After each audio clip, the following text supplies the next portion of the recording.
Here is a part of the drone footage from China everyone has been, or should be, talking about. This is something you should share with your friends and family.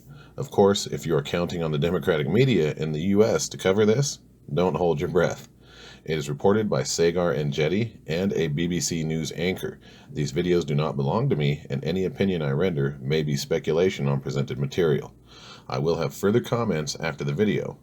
Without further ado, I present a very concerning situation. Every once in a while, you see a moment or an interview, and it captures just how powerful good journalism really can be. That happened yesterday. Not here in the United States, of course. We're just far too gone for that.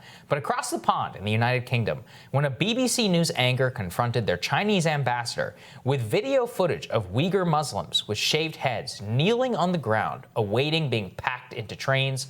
Let's take a listen to that interview in full. Let's look at some very disturbing drone footage that's been widely shared around the world. This is almost certainly over northern China, over Xinjiang. Can you tell us what is happening here?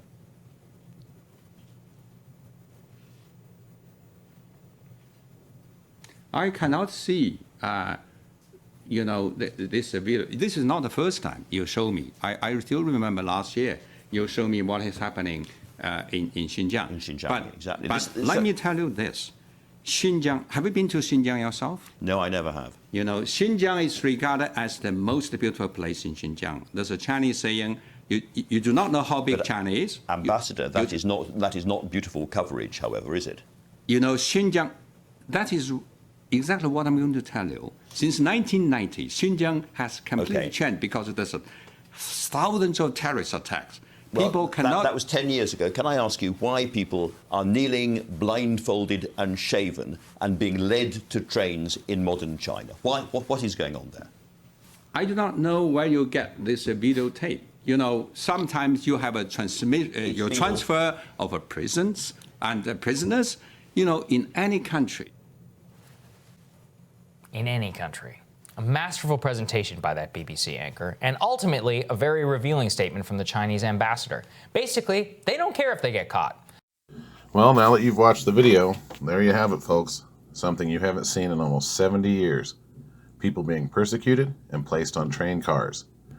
It has been going on for a long time now, unnoticed.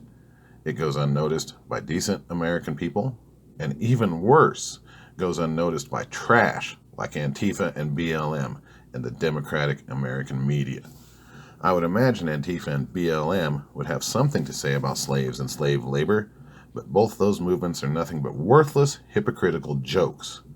The Democratic media, all media, I can understand why they won't cover it. It doesn't play to their corporate masters' wishes. I love how the Chinese ambassador in this video says, "I do not know where you got this footage." I bet they sure would like to know so they can lock down the source of the leak.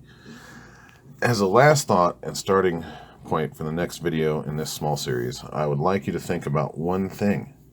What happens at the end of this train line?